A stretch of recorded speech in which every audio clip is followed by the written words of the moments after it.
Pranams at Swami's lotus feet. Loving Sairam and greetings from Prashanti Nilayam. This is my second talk in the current series dealing with spiritual awareness, or awareness for short. Just to refresh your memory, awareness means that since the human being is a spark of the divine, humans must live their lives deeply conscious of the fact that they are divine at the core. In practical terms, this means humans must ensure that all their actions are guided by the truth that God is present at all times in all beings and in all inanimate entities also. Last time I introduced a concept called the golden triangle to explain how man violates this golden rule. He first factorizes creation in respect to God and society, and then adopts convenient standards of behavior for dealing with God on the one hand, that is if he believes in God, and dealing with his fellow human beings and nature on the other. This fragmented approach makes it possible for man to easily adopt double standards.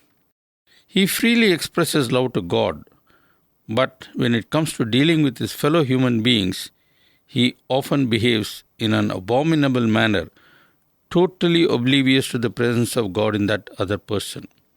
In short, this convenient fragmentation gives the man a split personality. If one ignores the immanence of God in fellow human beings and indeed in all living creatures, then it opens the possibility for cheating, treachery, injustice, etc., all of which are responsible for many of the problems faced by humanity today. In this talk, I would like to introduce you to another related concept that we also expose our students to, and this is the so-called limb hierarchy. If we examine carefully, the so-called golden triangle and the limb hierarchy are closely related. Actually, this limb hierarchy is nothing original. Swami himself drew attention to it a few years ago, and there was a period when he stressed it constantly, both in private and in his public discourses. The limb hierarchy goes like this. Man is a limb of society. Next, society is a limb of nature. And finally, nature itself is a limb of God.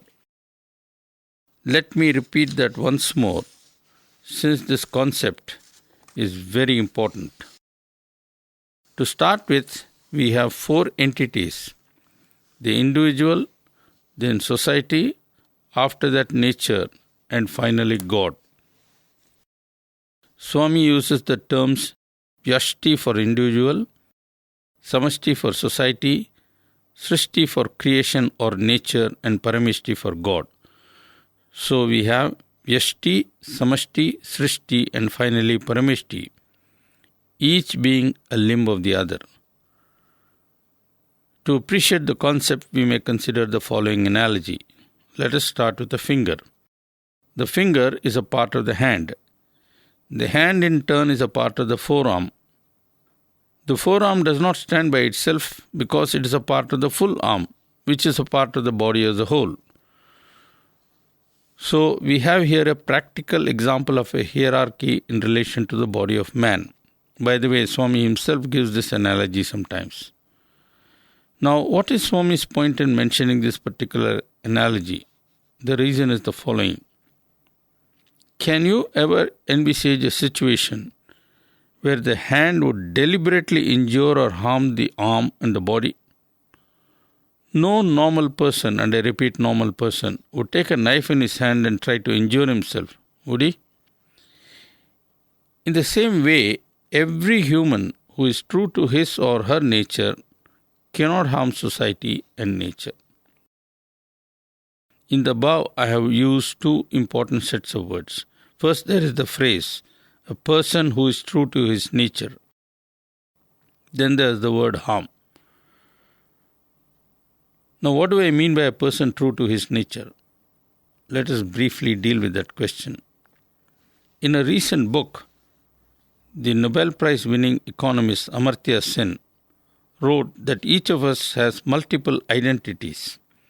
Sen says he is a Bengali, an Indian, a professor, an economist, an academic, etc., all at the same time.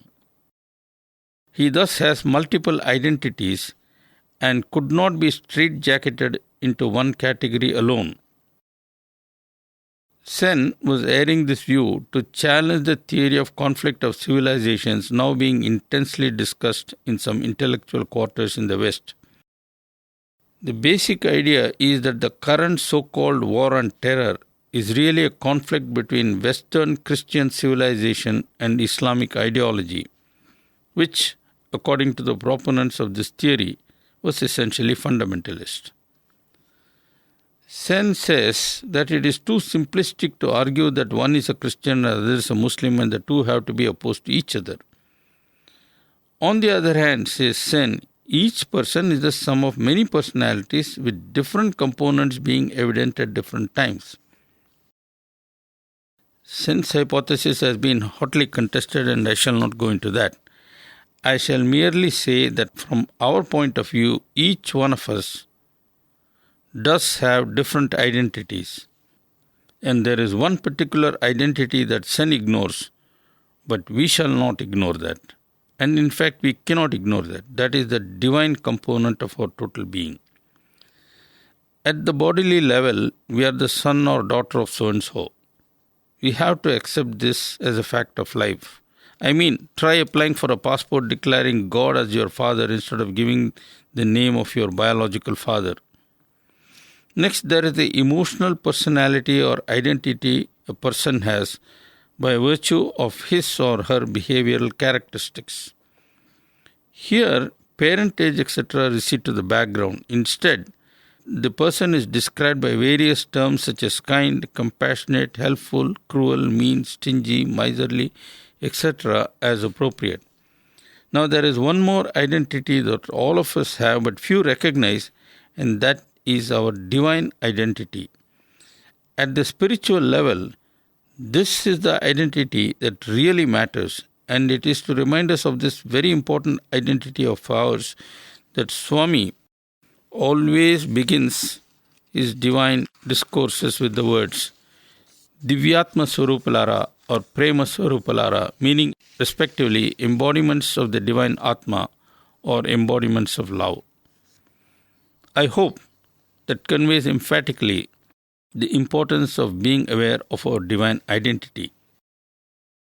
I would now like to discuss how an individual would relate to society, A, when the individual does not feel there is latent divinity within him, and B, when the individual feels there is God within him. There would be an enormous difference between the two cases. Some years ago, there was the famous case of a man in India named Harshad Mehta, who employed ingenious shortcuts to amass huge wealth. The scam was discovered and the person concerned was duly arrested. When charges were framed, Harshad Mehta pointed out that he had actually violated no law. Unfortunately, what he claimed was true. What Harshad Mehta had done was to carefully examine the complex rules of financial and banking transactions and identify loopholes. Sure enough, there were plenty. Mehta then devised a scheme whereby he could systematically exploit the loopholes to make all the money he wanted. Was Harshad Mehta guilty according to law? Probably not. At least that's what I recall many legal pundits saying at that time. In any case, he died before there could be a trial. Was Harshad Mehta morally guilty? No question about that. Life is not just about man-made laws. Rather, it is about adherence to morality under all circumstances. The case of Harshad Mehta illustrates that people often think in terms of action purely along legal lines. Such people do not bother to recognize that God is very much in society. That is why they do not bat an eyelid while swindling society. When one realizes that God is within us and also in all of us, then one has to accept that God is very much in society also. If God is immanent in society, how can one say one loves God and at the same time cheat Him by cheating society? No one who realizes that society is an embodiment of God would dare to hoodwink society. That is the message I presently wish to get across. Society is nothing strange or apart from us. It is just an entity that represents all of us put together. If each one of us were good, then society, which is the collection of all of us, would also be manifestly good. If, however, we were divine only in a latent sense, then the divinity of society would also be dormant. This relationship between the characteristics of the individual and the society must be carefully understood. So, we have the following facts. 1. The individual is the microcosm, while the society is the macrocosm. 2. Since divinity is latent in the individual, divinity is latent also in society on a macro scale, in fact. 3. If the individual does not allow his or her divinity to manifest, then there is a slim chance of macro manifestation of divinity in society. This brings me to the question, what precisely do I mean by a macro manifestation of divinity in society? Well, that's easy to describe. In a society where divinity is manifest, society would care for its citizens, especially the poor and the helpless. What the poor are desperate for are food, shelter and clothing in the first instance, and then health care, education and old age security. Today, as we look around, there is hardly any society that is bothered about such matters. For example, where energy security is concerned, much has been said about the oil problem, all aspects of it in fact, ranging from the political to the environmental. If one goes to the root of the oil problem, one would find that it has much to do with oil addiction, especially by the advanced countries. In brief, the oil story is as follows. 1.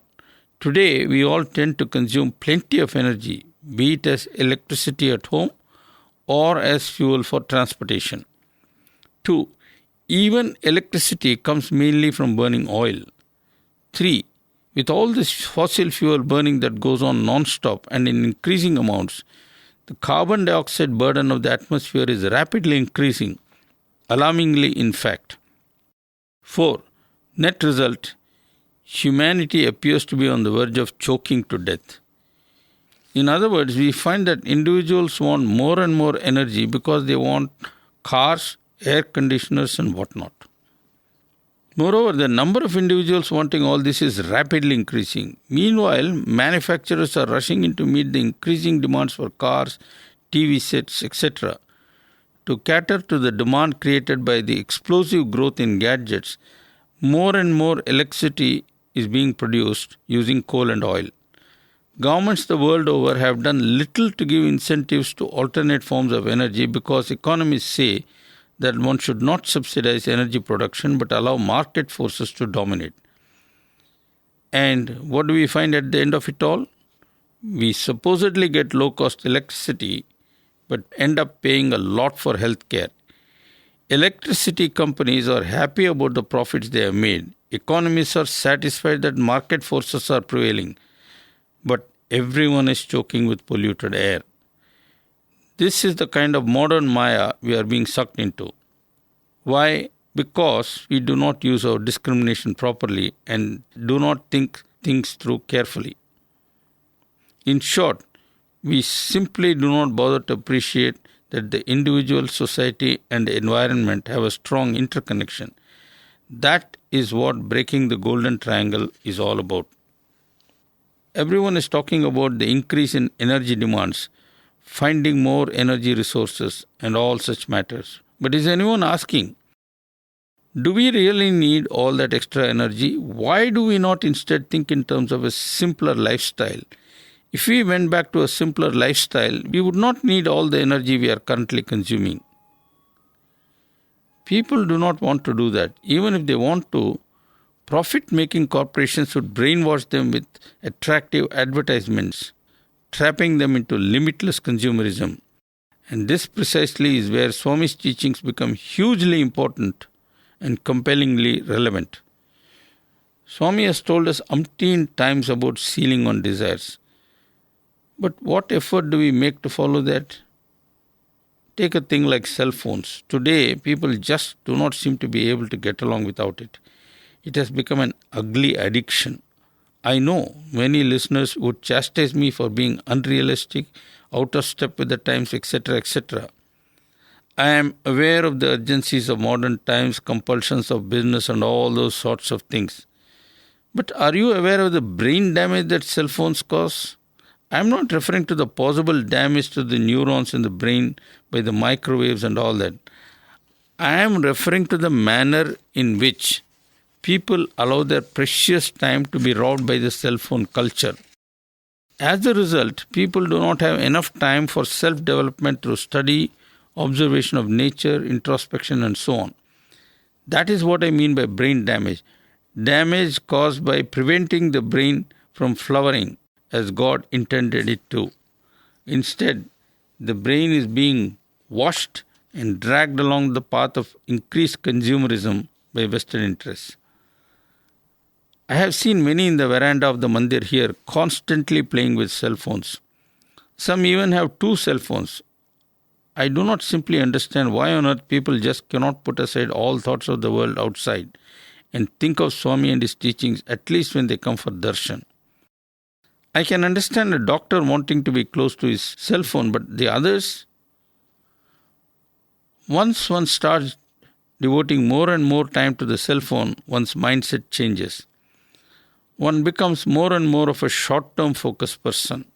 Attention span becomes very restricted, and when that illness sets in, it becomes difficult to tread the path of spirituality.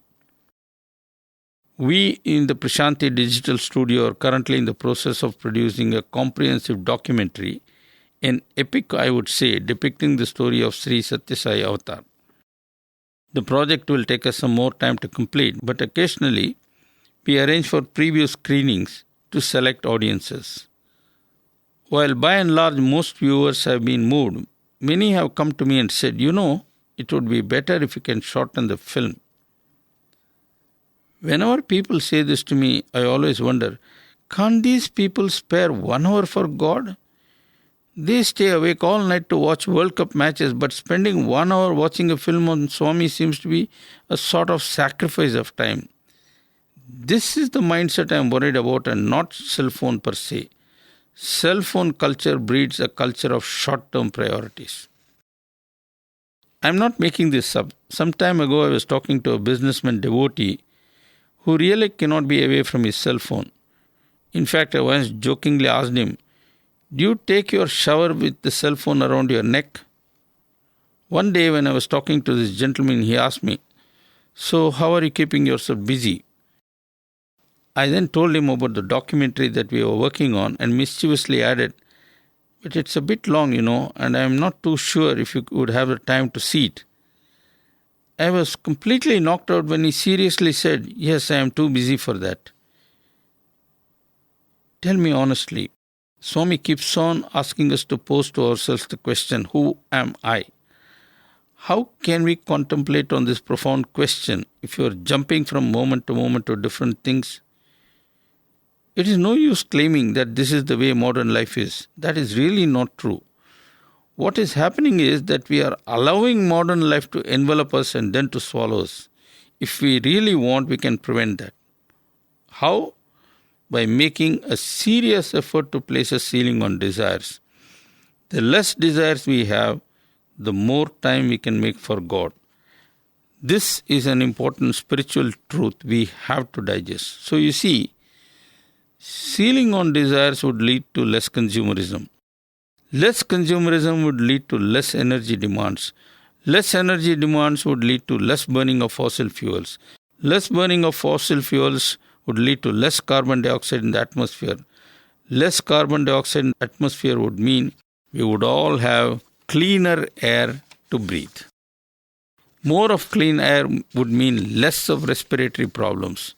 Less respiratory problems would mean better health and fewer medical bills and so on. You may say, okay, all this is fine, but where does society come into all this? This is an important question and needs some attention. Let us start with government. These days, the word democracy is bandied about a lot, and the government is supposed to be of the people, by the people, for the people, and so on. All these are nice words, but actually that's all on paper. In reality, given the fact that elections today cannot be fought without money, lots of it in fact, actually a nexus soon develops between the so-called elected representatives and those who funded the elections. The money bags that support politicians do so with a very clear agenda. Everyone knows that. Thus, soon after elections, even in so-called democracies, the financiers move into cash. And how do they cash in? By getting the government to lay down policies that favor them rather than the public.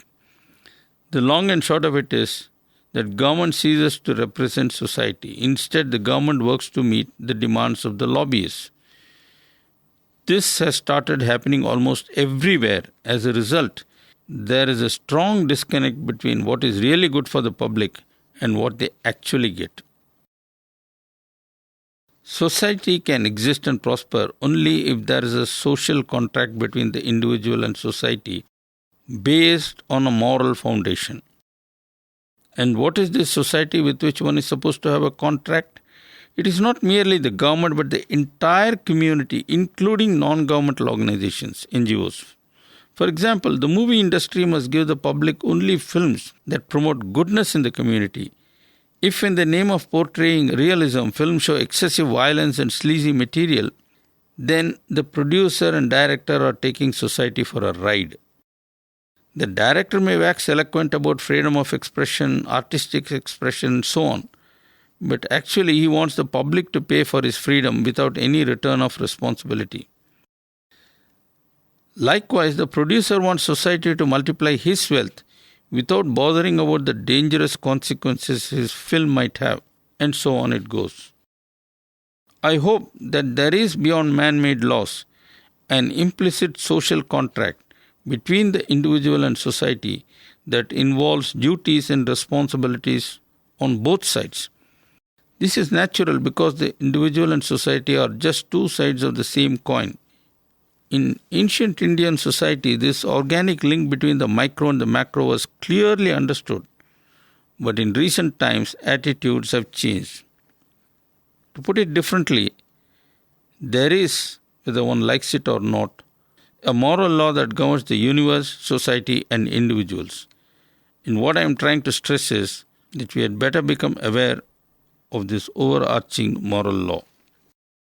In today's complex and tightly knit world, everyone has a role to play. The individual, the local communities, the corporations, etc., all the way up to the government. But there must be a careful and delicate meshing of the roles and responsibilities of the various entities involved. This is possible only if there are shared common objectives and concerns. The responsibility of the national government is particularly important as it has to be an impartial moderator as well as a strong regulator so that social balance and equilibrium are not unduly upset. I shall have more to say about all this in due course. It is time I came back to spirituality and the relevance of all that I have said in this talk to what I said in my earlier talk. If you recall, last time I introduced the concept of the golden triangle, which enables man to break up creation into segments that allow him to forget God while dealing with either society or nature. In this talk, I started by pointing out that man is a limb of society, which is a limb of nature, which in turn is a part of God. Hence, if man becomes disconnected and fails to see God in society and nature, then his acts can actually disturb, if not harm, society. That's not at all desirable because if everyone starts doing that, then there would be anarchy in society.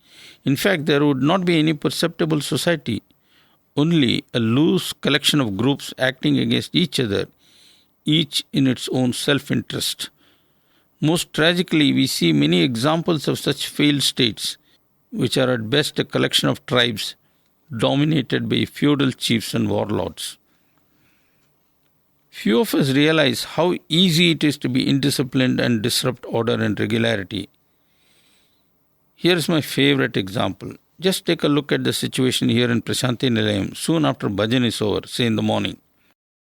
You will find practically everywhere, particularly on the road adjoining the South Indian canteen, groups of people standing right in the middle of the road chatting away merrily, totally oblivious to the obstruction to traffic they are causing. What I find even more painful is that most of the sevadals who are hanging around there do not do anything to clear the road. It is the same in Vrindavan. I have tried many times to speak to sevadals about the need for crowd control immediately after darshan till people disperse, but few take me seriously. Somehow they do not seem to regard this kind of activity as a seva. Decades ago it was not at all like this, but these days people feel they have the right to do what they please. It's much worse outside. It's very common in cities to see two people riding scooters and driving in opposite directions, meeting and stopping to chat right in the middle of the road, each person on his own scooter. They both would be causing a great obstruction to traffic, but who the hell cares? This might seem a small matter, but just imagine a person with such a mentality being in a position of importance. Such a person would not bat an eyelid to abuse his power and authority. I have seen this any number of times all over the country. Such self-centeredness is what breeds insensitivity. A disconnect soon develops between the ordinary people and those in positions of power, and inevitably it leads to conflicts of various kinds. A civilized person would hate to hurt another person. If a person saw God in others, it is unlikely the person would create problems for others, including by inconveniencing them. Few realize, both here and elsewhere, that unless the individual and society are strongly linked with a moral basis, there could be all kinds of problems. One thing clearly emerges from all this. Individuals must be honest because truthfulness and integrity is their true nature. And for its part, society must respond by providing the citizens with all the protection that is their due, especially in the matter of being honest. Thus, whether we like it or not, the fate of the individual and society are intimately tied together. If individuals fail to be true to themselves, then widespread fraud and cheating is inevitable, and one would end up with a failed society. I realize that what I am talking about is quite far removed from what might be called conventional spirituality. But then this is practical spirituality and is more important than theoretical spirituality. Just to make sure that you have followed what I have said thus far in my 2 talks in the present series, let me briefly cover that ground again.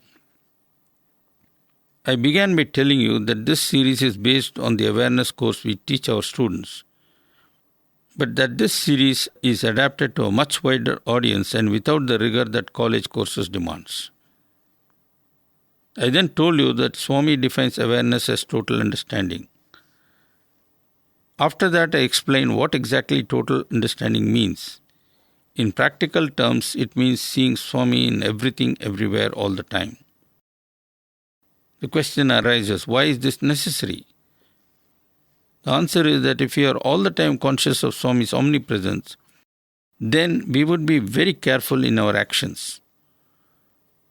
What happens if we are careless in our actions? That I sought to explain via the concept of the golden triangle. I explained that if we drop our guard, then we would deal with God in one way and fellow beings and society at large in another way. If you ask, so what? The answer to this is that there would be a major contradiction. If we pray to God and cheat fellow beings, then it amounts to forgetting that God is present also in fellow beings. Extending this, I said we must not only be honest, kind and compassionate to fellow beings, but also be very careful to see that our actions do not affect or harm society as a whole. You want to know why we should bother about society when we have so many problems ourselves? The answer is society is in a sense a reflection of our own self. If we are selfish and ignore society, then society too would turn the other way when we desperately want help from it. This is the law of reflection, reaction, resound that Swami often talks about. Is there any other reason why we should bother about society other than the fact we do not want to come to any harm? Yes, there is. And that is, society is God. That is the main reason why we should not harm society, and not merely because society can get back at us. Anything else we should be careful about? Yes, of course there is, and that is nature. We should not do anything that would consciously or even unconsciously harm nature. And that is because God is immanent in nature also. Moreover, nature is like our mother, the great provider. If we harm nature when she is giving us so selflessly, it would be a traitorous act of Himalayan magnitude. And to stress all this, Swami often mentions the divine connection running through the individual, society and nature all the way to God.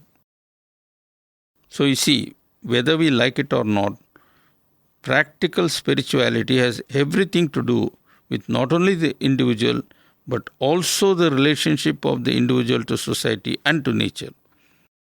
It is to stress this that Swami often tells his students that we are what we are because of society, and that we owe a lot to society, much more than what we think society owes to us. You might wonder, but then all this appears to be so very new. The Gita, for example, does not say all this. That's a common impression, but unfortunately it's wrong. Actually, the Gita implies all this, but does not dwell on the implications in detail. In small and increasing doses, Swami is beginning to spell out these deeper implications, which were not commented upon much until now.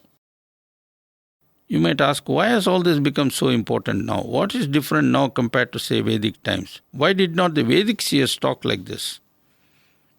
The answer is very simple, and Swami has explained that to students many times.